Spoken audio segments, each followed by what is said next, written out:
Shalom and welcome to Jerusalem Studio. Iran entered 2024 with the apparent realization of Qassem Soleimani's scheme, the development of a regional system of proxies, each receiving guidance from Tehran, acting out of various geographic locations with the sole aim of harassing Israel, the West, and moderate Arab countries.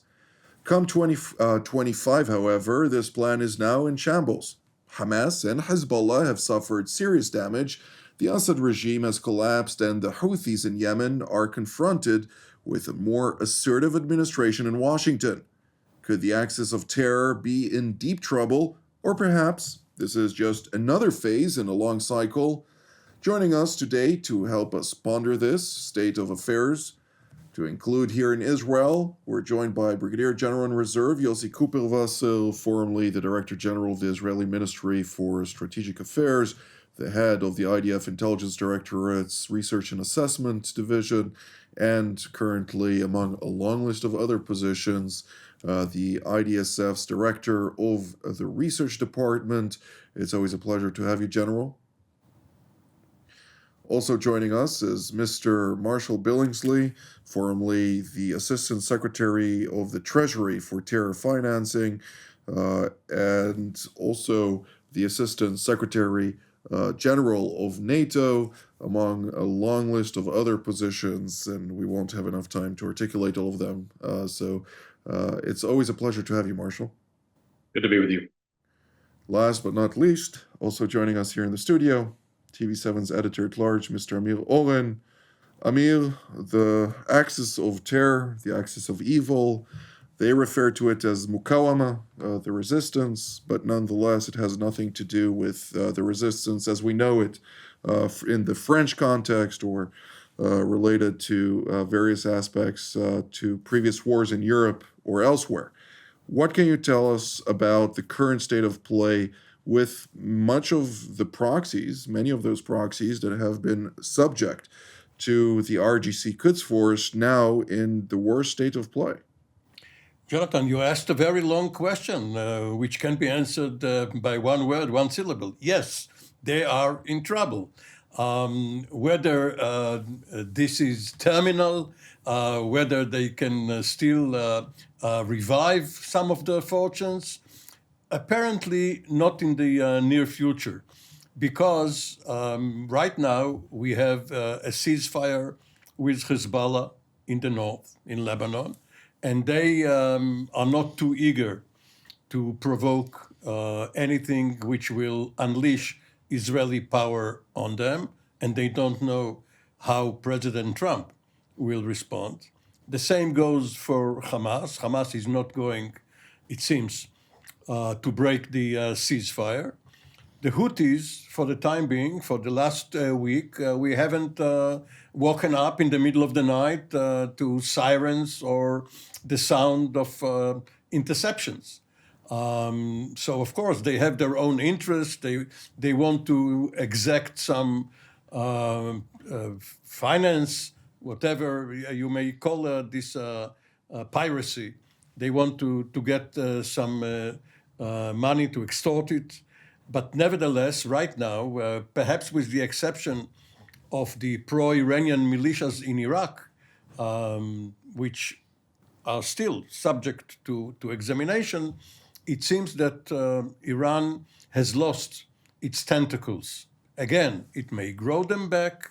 On paper, the Soleimani scheme looked very potent, but when the sound of gunfire was heard, it all collapsed.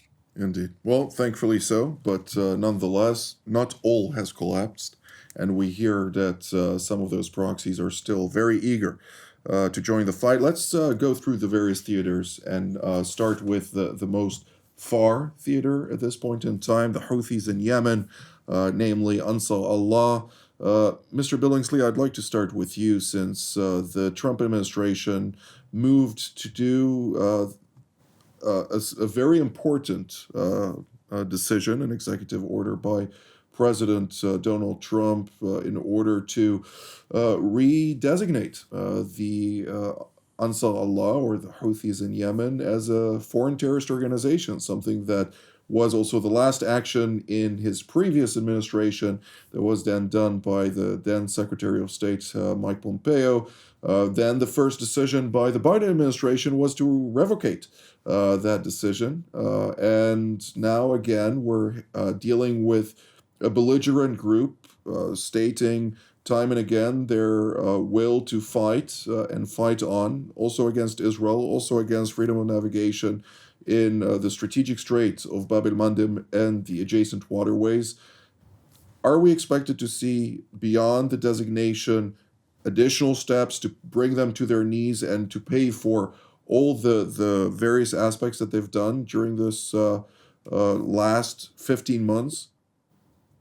My hope is yes. The president did reinstate the sanctions designation, as you point out, that we put in during the first Trump administration, and that's a very, very positive indicator. What I'm still waiting to see is that he has given the green light to Central Command to eradicate the Houthi leadership. The way that the Central Command was handcuffed during the Biden administration prevented from engaging in meaningful strikes on the actual leadership, prevented from striking facilities if they were at all convinced that there might be IRGC Quds Force officials present, are some examples of the restrictions that need to be lifted. The United States needs to make crystal clear to this terrorist group that their further threats to shipping in the Red Sea area will not be tolerated. General Cooper-Vassell, I'd like to hear your take on this. From Israel's perspective, naturally, contending with this Iranian proxy has been quite frustrating, at least from a spectator's perspective. Mr. Oren mentioned the not sleeping well at night when every time one or two ballistic missiles are launched in this direction. Of course, thankfully, no injuries were reported during those attacks, except for one by an unmanned aerial vehicle that unfortunately claimed the life of a resident in Tel Aviv. But now we're hearing the Abd al-Malik al-Houthi, the tribal leader of the Houthis, as well as a terrorist organization, Ansar Allah, coming out and stating that they will continue to attack Israel until the culmination of the war. Namely, they are hoping to see phase 2 enacted, and by so also an Israeli withdrawal from the Gaza Strip before they put their weapons down. Is that even a reality we can accept? No, definitely we cannot accept this reality. And I think what happened with the Houthis is that unlike the other elements that comprise the Iranian-led axis, they have proven more valuable than they were expected to be from the beginning. And they are very pleased with this new status that they earned. And yes, it didn't come without cost. Israel and the American coalition, American-led coalition, charged them with prices. But nevertheless, they managed to make an impact and close the shipping route to Eilat, to Israel, through the Red Sea, which is quite an achievement from their point of view. And I think that more has to be done in order to change this situation entirely, because we cannot continue with this threat coming from the Houthis that proves as an obstacle to shipping routes for not only Israel, but also for Egypt, and something that is unacceptable. And the move to put them back on the list of terror groups is very important, but it's not enough. More has to be done, as Marshall said. I think this is exactly what needs to be done. We right now, because we don't suffer directly, and they have ceased launching rockets and missiles and the drones, we tend to immediately forget the threat, but actually the threat is still there. And the shipping routes are still suffering. And we have to do something about it, because we cannot accept the situation that ships cannot go to Eilat. This is unacceptable. I think that the need to do something about them goes back also to the need to do something about Iran itself, to make the Iranians make it clear to the Houthis they should cease these kind of activities. Absolutely. Of course, many of the shipping companies have yet to return to business as usual in light of very justified concerns and risk assessments, of course, by private and governmental agencies. But Mr. Oren, you wanted to mention something? Yes, the Houthis have released finally the staff of the vessel, which they have held for many months, but they are still holding dozens of local embassy staff, not Americans, but people who have worked for the American embassy, and probably we will see some action by the administration if they are not released soon. One important advance that was made by Secretary Rubio was to get in touch with the Prime Minister of Yemen, who is anti-Houthi. They are now trying to bypass the Houthis and find the more positive elements in Sana'a. Whether it will be effective remains to be seen. Well, it's not necessarily in Sana'a, but it's in the eastern part of Yemen, where we have the government, the internationally recognized government. Closer to Oman. Yes. Indeed, which is backed also by the United Nations, the international community at large, but also the United States and Israel in particular. But we do need to keep in mind that an Admiral Bradford Cooper, as well as General Michael Kurilla, have stated time and again over the course of the past 4 years and in the last 1.5 years in particular, that the Houthis are a bad actor, but they are a bad actor that can do nothing without their Iranian masters. And that is something that we need to keep in mind. But as Marshall said a moment ago, it has to do with policy which is set in Washington. CENTCOM is obviously willing and able to strike, but it must have political guidance. Right. Well, let's shift gears to the next theater, and that is Iraq.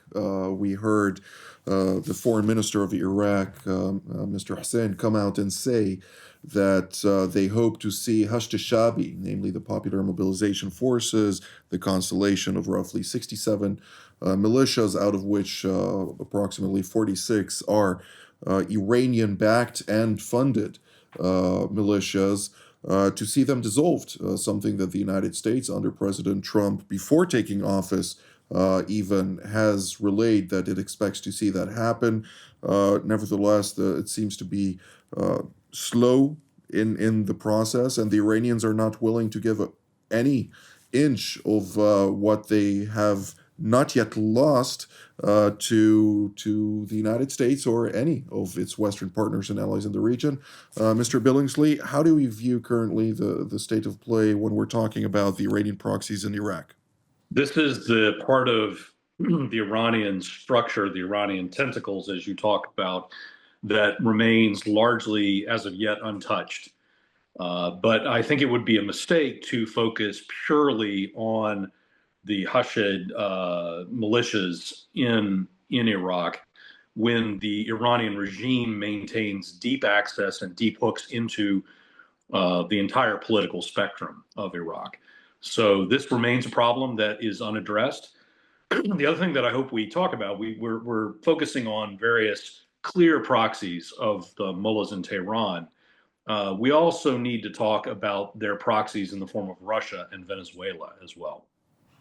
Absolutely. With that being said, if I may follow up on that, the Iranians and the Russians have deepened their strategic cooperation in recent weeks and have even signed a strategic partnership agreement of new levels. I don't know exactly in what context they decide it's new levels, but nonetheless, President Putin as well as President Pezeshkian have signed together that strategic agreement that also includes collaboration on different arenas, which of course we can see a lot of those proxies operate sometimes in close alignment, be it in Africa, the Middle East, or elsewhere. Is that something that the United States is going to focus on? Well, my hope is yes. It remains to be seen with some of the more curious staffing decisions that are being made currently with regard to the Pentagon. Um, Time will tell. That said, I think that Prime Minister Netanyahu's decision to provide to the Ukrainians the stockpiles of Russian weapons that had been given to Hezbollah and Hamas, which the IDF has seized in a variety of raids, and to provide those weapons to the Ukrainians sends a very, very strong signal to Vladimir Putin that his direct support for the Iranian terrorist network will have consequences. And so I would encourage the government of Israel to actually follow up and to provide yet more and deeper forms of effective support to the Ukrainians. Indeed. Well, General Kupilvasa, I'd like to hear your take on this. And also, if you may start in Iraq proper, how does Israel view the current state of play vis-a-vis the Hashid?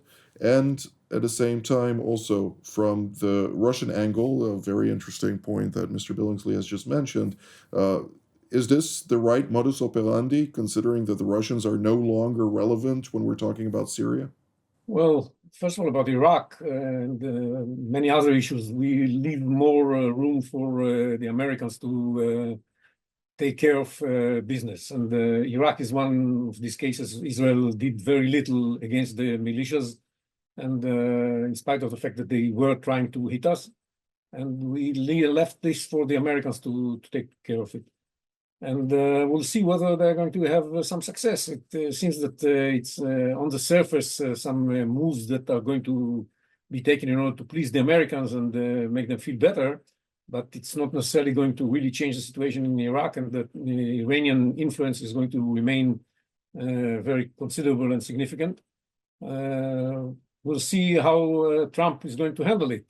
We saw that vis-a-vis Colombia, for example, he knew how to convince people to accept his expectations.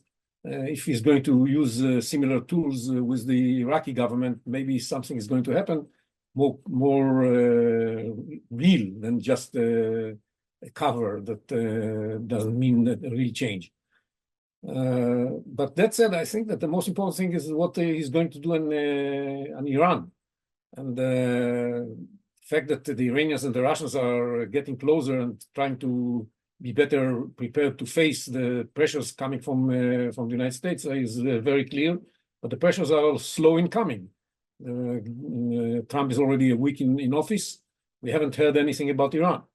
On many other issues, he moved immediately. I'm not saying that he doesn't necessarily have to announce again the maximum pressure. Maybe he can have some diplomatic move before that. But it should be clear that if the diplomatic moves are not going to bear fruit, there's going to be real pressure. And Israel, in this respect, has done a lot in order to make everybody know that there is a credible military option if necessary, if the other ways of pressure are not going to be effective. And so this is the most important thing. Russians are suffering in Syria because they lost a very important bastion, and they're trying to compensate themselves with strengthening relations with Iran. This is not something new. The relations are being improved for a while, and now it's another move, this declaration about the agreement and so on and so forth. Not much new beef, but a lot of effort to convince everybody that, look, when we stand together, we are stronger and able.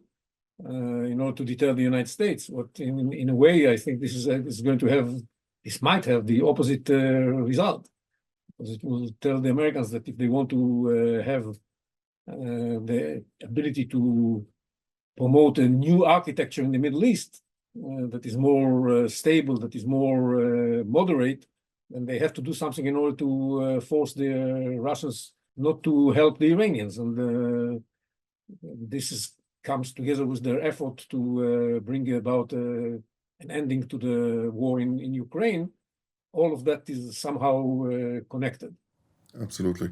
Well, one valid point, and that is that indeed President Trump, others saying that it would be nice to have a deal reinvigorated, not necessarily reinvigorated, but a longer and stronger deal, which is the end point of the the decision by President Trump to scrap the Joint Comprehensive Plan of Action of 2015 was made with his intention, declared intention, and he also acted upon it to pursue a new arrangement versus the Iranians that would indeed put this nuclear aspirations of the Ayatollah regime into a box. But nonetheless, the next step would, I assume, be to deliberate the Iranian question when Prime Minister Benjamin Netanyahu is going to meet with President Trump. That's going to take place next week.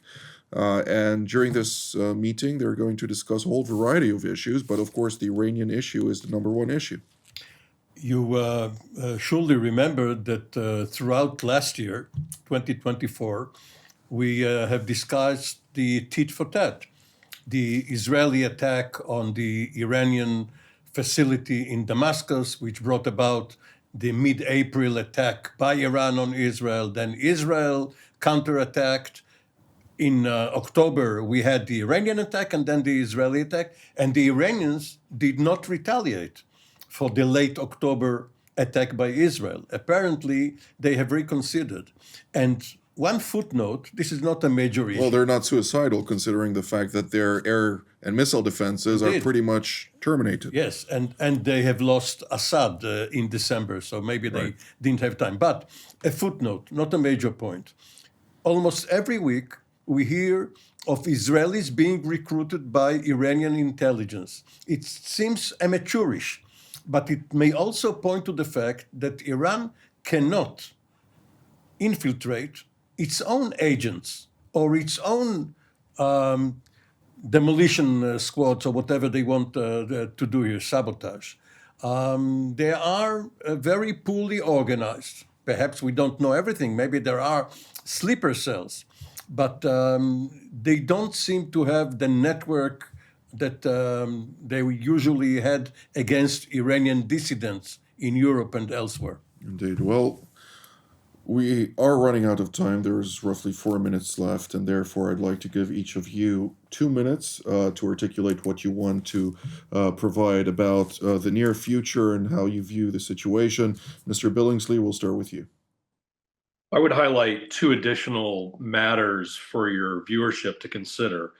The first is Venezuela, which continues to have deep connections to the Iranian regime and to Hezbollah as well. So watching how the Trump administration handles Maduro and whether they handle him with the decisiveness that we had in the first administration, or whether there's a more accommodationist approach to him will matter, I think, greatly in this equation. Secondly, the focus really here, I think, also should be on Lebanon. Hezbollah is down, but they are not out. The Iranian regime continues its efforts to fly money and weapons in to restock and rearm their terrorist proxies there. And as of yet, while I think some of the recent moves, the appointment or the selection of President Aoun, the prime minister, these are all very positive developments. But as of yet, the Lebanese armed forces have not done what the United States has spent billions of dollars on them to do, which is to actually step forward and demilitarize the terror regime.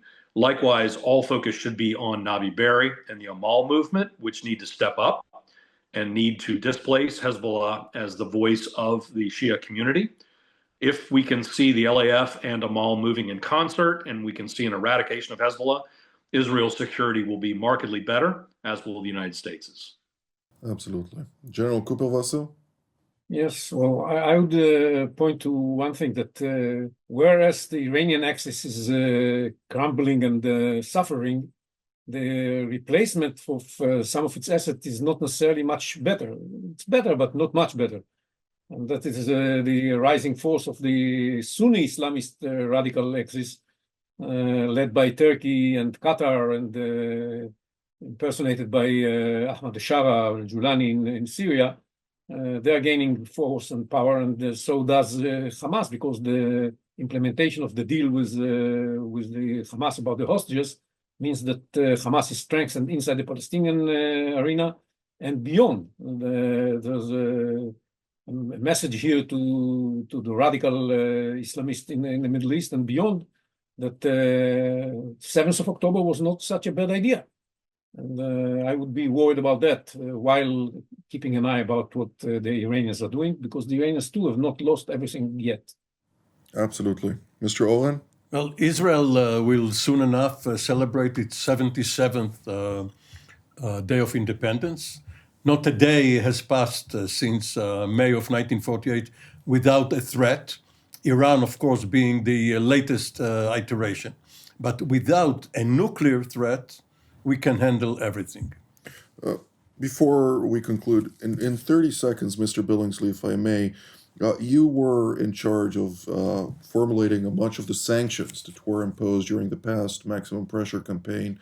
It was only in the last year and a half, roughly, of the previous Trump administration. Given the new playing ground, so to speak, in the region, how will a maximum pressure campaign look like in the days ahead? Of course, we don't need to make it too graphic, but will it devastate the Iranians? It could, if properly applied.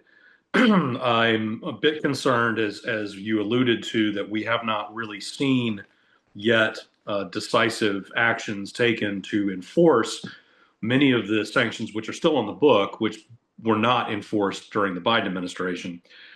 So my hope is that we will see an effective Treasury team appointed, that we will not see people who need on-the-job training selected for some of these crucial positions, and that they not only reinforce the existing sanctions regimes, but that they get people on planes to the jurisdictions where Treasury needs to have a face-to-face tough conversation with countries that need to stop buying Iranian crude, Iranian petrochemicals, and so on.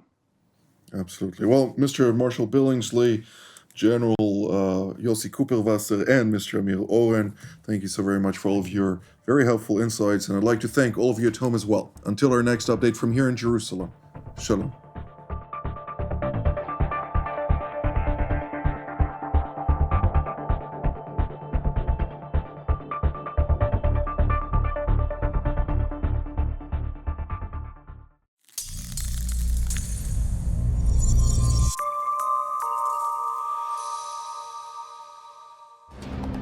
For more of TV7's productions and editorials, we invite you to visit our website at tv7israelnews.com.